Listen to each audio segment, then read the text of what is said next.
Yo, what's up mga gar? Welcome back again sa ating channel, Kuya Tems Fishard. For today's video mga gar ay mag-update ulit tayo sa ating fishard, no? And i-update din natin mamaya yung ating mga monster fish. But before that mga gar ay thank you muna sa lahat ng mga nanood, no, sa mga latest videos natin na support sa ating channel. And thank you mga gar sa pag-subscribe. And nasa 3,000 watch hours na tayo mga gar. And malapit na tayo sa 1K subscribers.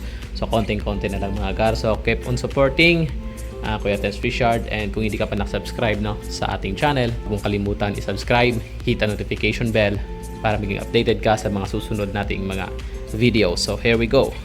So unahin agad natin dito mga gar, no, yung sinabi natin nakaraan na naubos yun dito na anak ng ating double sword.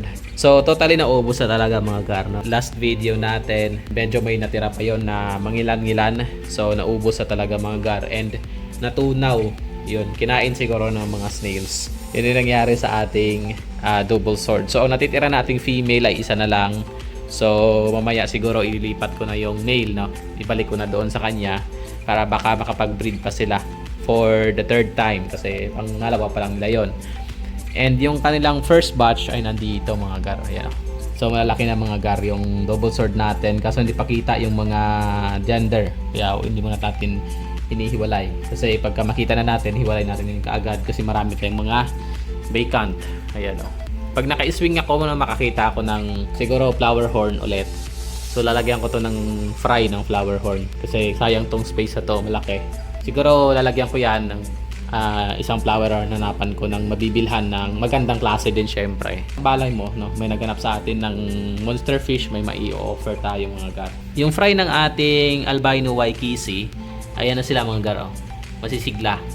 So hindi ko muna sineperate mga gar, hinayaan ko na lang muna kasi siyempre nung dati kasi nung doon tayo sa una nating tinitirahan, pagka panganak ng ating fry ay nililipat agad natin. Pero napansin kasi natin dito, no, ang nangyayari pag ililipat natin kaagad namamatay. So ganun talaga, no, bagong environment kasi, so adjust muna. So ang ginawa ko, hindi naman nila kasi kinakain yung mga fry nila. So hindi ko muna nilipat. So hayaan ko muna yan dyan siguro mga isang linggo. Kumbaga yung ano muna, yung time na pwede na silang kumakain na sila mag-isa, yung ganun, yung parang nakikipaglaban na sila, no, mga medyo malalakas na talaga. Pag ganyan kasi nakasama nila yung kanilang parent, survival of the fittest talaga. Kasi tulad nito mga albino, kumakain yan sila ng mga fry nila. So yung mga matitira dyan is yung mga malalakas talaga, yung kaya na mag-survive, saka natin ililipat. So hayaan ko lang yun dyan muna. And actually nagpakulo na ako ng BBS. Ito, konti lang yung pinakulo ko na BBS para kahit pa paano may pagkain sila kasi iba talaga pagkabuhay kaysa sa frozen kasi may frozen BBS din naman ako. Tapos yung dito, no, surviving talaga sila. Yun na okay na, nawala na yung kanilang mga white spot and hopefully na lumaki to lalo. So sa nagtatanong, no, meron tayong feathered koi pero konti lang. Yung mas madami natin ay feathered koi genes kasi hindi pa gan ka-stable tong feathered koi natin kasi tinigil na natin to sa pagbe-breed. Actually wala na akong breeder nito. Ito na lang yung mga last natin na fry na lumaki-laki na. And nandito din yung ibang female. Yung male kasi nasa labas, hindi ko mapakita gaano kasi nandun sa labas. Ang mga male actually kumukulay na talaga yung mga mga koi nila. Mas marami yung koi male natin kaysa sa koi natin na female. So andito pa rin yung mga available natin mga gar, no. Kung gusto niyo mag-avail, so available pa rin yan mga gar. Ang problema lang nito mga gar, no, hindi tayo nag-ship nationwide kasi wala tayong COWR, wala tayong permit para pag nag-LBC ay makakalsot tayo. Wala tayong time para sikasuhin talaga yung COWR and para makakuha tayo ng permit sa BFAR. So nangyayari yan, dito lang tayo within NCR lang yung mga orders natin. And may time na may bumibili ng Cavite pero yung medyo malalapit lang din. So risky kasi pagka masyadong malayo. So madami tayo talagang mga dito, mga Santa Claus. So bilhin nyo na yan mga gar, murang-mura na yan. Maganda yan pang community fish. Ayan. Update na rin tayo dito, no, sa ating monster fish. Nung nilipat natin to sa 20 gallons, ayan makikita nyo mga garo. Sobrang laki niya na talaga. Ayan, yung ating Oscar fish. Ang laki, 'di ba? Ang siba niyan kumain mga gar. Ang laki. Parang palad na yan kalaki. Kung itatapat mo yung palad mo diyan, parang palad na yan siya kalaki. Ayun. Then ang isang monster fish natin dito mga gar ay itong ating flower horn. Syempre, ito yung pinakauna nating monster fish na sumiba na rin kumain. Simula nung nilipat natin siya dito, no, nandito na siya sa loob. Ayan, kitang-kita na yung kulay niya. Nagiging pinkish na siya. Grabe yung pattern. So actually, mas lumaki na yon. Mas lumaki na yung Oscar kaysa sa kanya. Kasi mas masiba kumain yung Oscar. Mas malakas siya kumain.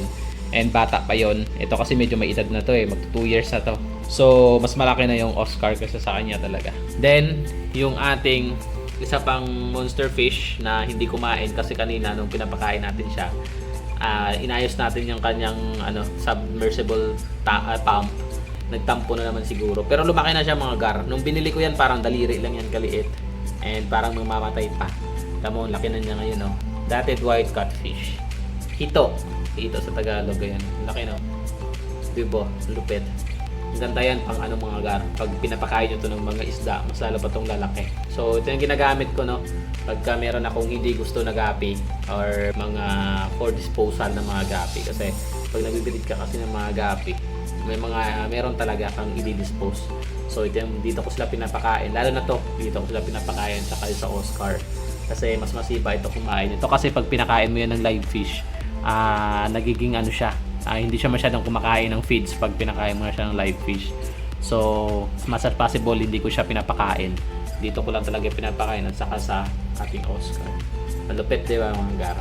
So, baka meron din kayong mga monster fish, no? Share nyo lang mga gar kung ano yung sa inyo. Sa akin ito, yan. Saka yung flower horn na binigay sa akin lang yan. Tapos yung Oscar na binili ko lang dati ng 100 na parang 5 piso lang yun kalaki. So ngayon, parang palad na. Ito parang daliri ngayon, ang laki na nila. Di ba? So baka may trip niyan mga gar. Pwede natin pag-usapan yan.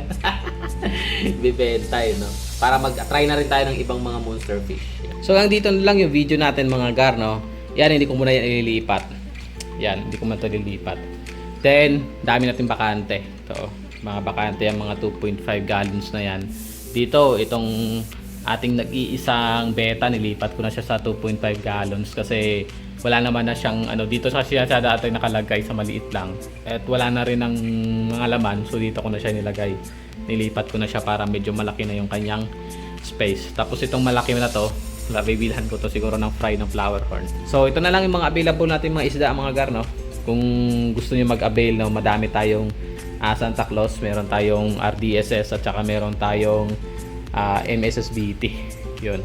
Yung pay dirt koi, maliit pa. So, hindi ko pa yan in-out. So, hanggang dito na lang mga gar, yung ating video. Hanggang sa muli. Peace. Ginaya,